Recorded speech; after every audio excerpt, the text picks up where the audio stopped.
أعوذ بالله من الشيطان الرجيم بسم الله الرحمن الرحيم الحمد لله رب العالمين الصلاة والسلام على أشرف الأنبياء والمرسلين وآل بيت الطيبين الطاهرين المعصومين المظلومين ولعنة الله على القوم الظالمين. ہم حضرت موسیٰ علیہ السلام کے جو واقعات بیان کر رہے تھے تو اس میں اب تک دو پارٹ میں تھوڑا سا ان کا بچپن اور محل میں داخل کیا جو ہے وہ بات میں بتائی تھی. اب وہاں پر جو ایک بحث مباحثہ یہ ہوا تھا جو پہلے تو بتا دیا کہ بھائی یہ تیرا ہی دودھ کیوں، ہر ایک نے جو سوال کیا تھا کہ بھائی تیرا ہی دودھ کیوں، تو حضرت موسیٰ کی والدہ نے کہا تھا کہ بھائی میرا دودھ اتنا شیریں اور خوشبودار، یعنی خوشبو آ رہی ہے اس میں، اور کوئی بھی بچہ مجھے سپرد کرو اور وہ دودھ پی لے گا. آپ کی یہ جو بات تھی اس سے جتنے بھی اشراف فرعون تھے جو سب نوابین وغیرہ وہ لوگ کنوینس ہو گئے شاید یہی وجہ سے جو ہے یہ بچہ دودھ پی رہا ہے. یہاں پر اللہ تعالیٰ نے جو ہے تو یہ خاص کو بھی رکھا. اور دوسری بات کیا ہے، ایک اور جو بچہ یہ نہیں پی رہے تھے، دودھ نہیں پی رہے تھے، اور اس میں جو ایک پیریڈ کتنے دن تک ماں جو ہے تو بچے سے دور رہی، یہ حضرت امام محمد باقر علیہ السلام کی ایک روایت حدیث کے لحاظ سے ان کی والدہ کو اللہ تعالیٰ نے زیادہ سے زیادہ 3 دن سے زیادہ جو ہے تو دور نہیں رکھا، اور 3 دن کے اندر ماں کو بیٹے سے ملا دیا. 3 دن بھی بہت وہ ہے اس میں جو ہے تو ملا دیا. اللہ تعالیٰ نے کتنا جلد جو ہے ماں کو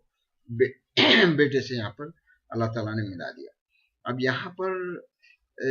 کچھ باتیں یہ ہیں کہ احتمال یہ ہے کہ بھئی جیسا میں پہلے بھی ذکر کر چکا کہ بچہ جو تو کیا ماں کے سپرد کر دیا گیا تھا کہ بھئی پالے اور لا کے فرعون کو جو بیوی ہے ان کو لا کے ہر روز بتایا کرے، یا فرعون کے گھر میں تھا اور ان کی والدہ آ کے دودھ پلا کر جایا کرتی تھی. یہ 2 احتمال ہیں. 2 احتمال میں زیادہ بڑا پہلا احتمال جو ہے کہ بھئی وہ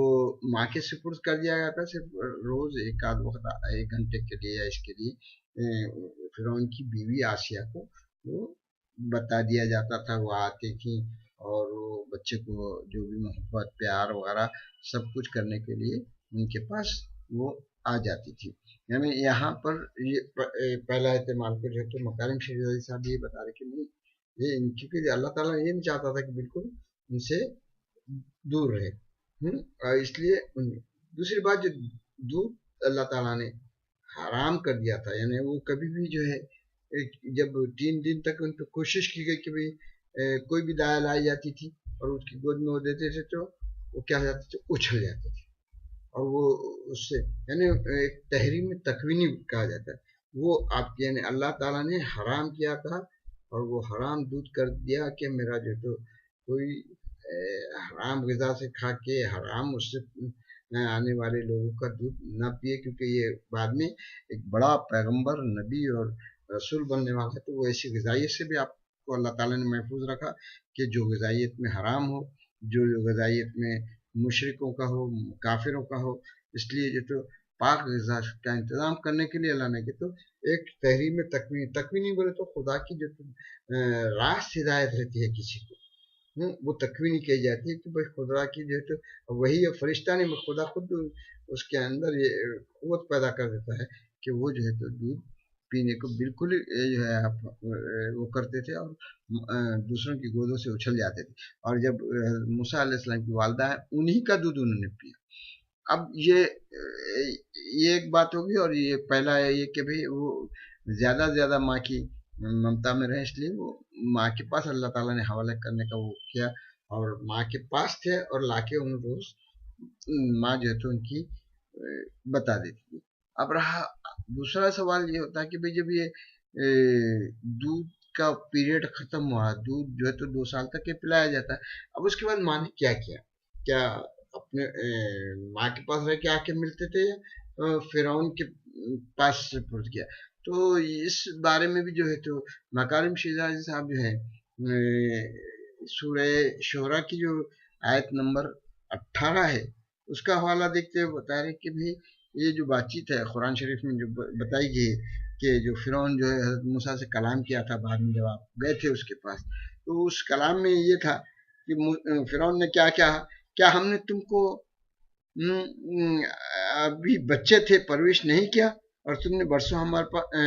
ہاں عمر بسر نہیں کی؟ یہ جو فرعون کا یہ ڈائلاگ ہے، یہ بات ہے، یہ سورہ شورا کی 18ویں آیت میں. تو اس سے یہ احتمال وہ ہو جاتا کہ بھئی آپ 2 سال کے بعد جب دودھ کا پیریڈ ختم ہوا تو فرعون کے پاس ہی جو ہے آپ رہے، وہیں پلے بڑھے. اب یہ پلنے بڑھنے کے پیریڈ میں آپ کی جو تو طفلانہ زندگی میں بھی آپ کا توحید اتنا وہ تھا کہ پریشان ہو جاتا تھا، اور جیسے جیسے عمر بڑھتے گئی آپ توحید کی جو ہے باتیں وہ کرنے لگے، اور اس کو ایک قسم کا یہ ہونے لگا کیونکہ وہ خود اللہ بنا ہوا تھا،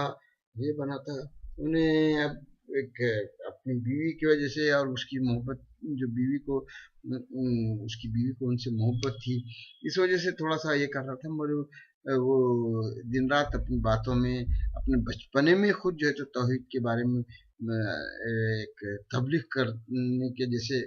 اس میں رہتے تھے. اس کو ایک شک ہوا کہ اس کو کسی نہ کسی طریقے سے اس بچے کو ختم کر دے، قتل کرنے کی انہیں اندرونی سازش کر رہا تھا. اور موسیٰ علیہ السلام بھی بڑھ رہے تھے، اب سن بلوغ کو پہنچ، اور انہوں نے محسوس کیا کہ یہ دشمنی اس کے اندر پیدا ہو رہی ہے اور یہ کسی نہ کسی دن ایک دن جو ہے تو ہم نے کو ختم کر دے گا. تو آپ وہاں سے کیا کیے، نکل پڑے. نکل پڑ کے جو ہے تو نکل پڑنے میں جو ہے راستے میں ایک خپتی ملا تھا جس کا پورا واقعہ بعد میں سنائیں گے. مگر جیسا کیا ہوا کہ حضرت موسیٰ علیہ السلام کی یہ جو پیریڈ تھا، یہ پیریڈ یعنی آپ کا یہ دور، پہلا پیدائش، پھر ولادت کے بعد دریا کے حوالے سے ماں سے ملاقات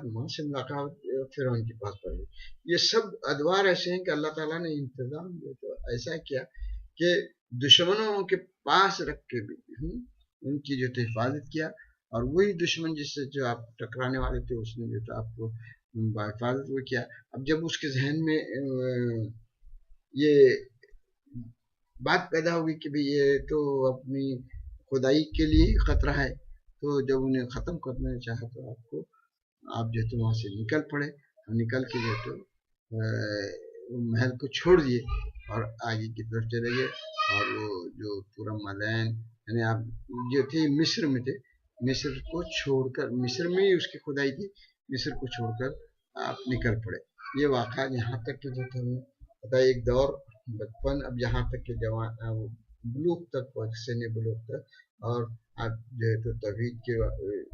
اس میں جو ہے آگے بڑھ رہے ہیں، اور اس کی دشمنی کو محسوس کرتے ہوئے وہاں سے آپ نکل پڑے. اور آئندہ کے اس کے لیے جو تو مصر کو چھوڑیے، مصر کے باہر وہاں راستے میں ایک واقعہ ہوا جس کا ہم بعد میں ذکر کریں گے. وہ ایک قبطی یعنی فرعون کے قبیلے اور ایک جو تو بنی اسرائیل کے 2 فردوں کے جھگڑے کے اندر آپ مداخلت کی، اور جس میں جو تو قبطی کو آپ کیسے یعنی مار لگی اور وہ مر گیا تھا. تو وہ اس کے بارے میں آگے واقعہ آگے جب آپ بیان کریں گے تو کریں گے. مگر یہاں تک کہ ہم نے حضرت موسیٰ علیہ السلام کی اس واقعے تک کہ آپ کو بتا دیا کہ ہم موسیٰ علیہ السلام فرعون کے محل چھوڑ کے